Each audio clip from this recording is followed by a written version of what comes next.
នេះគឺជាសេរ៉ូម Hydrate Booster របស់ Bright Up ដែលមានមុខងារសំខាន់ក្នុងការបន្តឹងស្បែកមុខឲ្យមានសភាពតឹងហាប់ណែនក្មេងជាងវ័យវិធីលាបវិញគឺបងប្អូនលាបអុសពីក្រោមឡើងទៅលើបែបនេះដើម្បីឆាប់បានផលសម្រាប់មួយនេះវិញគឺជា Brightening Cream របស់ Bright Up ដែលមានមុខងារធ្វើឲ្យមុខរបស់យើងទន់ម៉ត់រលោងហើយអាចបញ្ជ្រាបចូលទៅស្រទាប់ជ្រៅនៃស្បែកផ្ដល់សំណើមដល់ស្បែកគ្រប់គ្រាន់លើសពីគ្រីមធម្មតារហូតដល់10ដង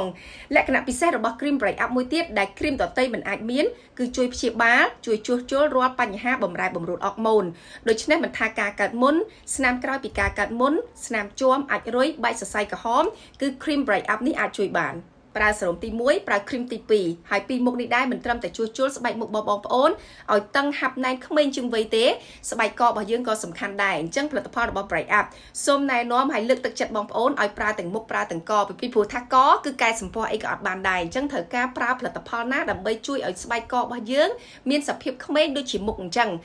នៅពេលដែលអ្នកទាំងអស់គ្នាសម្គាល់ថាស្បែកករបស់យើងស្ងួតមានស្នាមជ្រួញហើយសូមរវល់ប្រើជាមួយនឹងសេរ៉ូមនិងគ្រីម Bright Up នេះប្រើបានទាំងពេលព្រឹកប្រើបានទាំងពេលយប់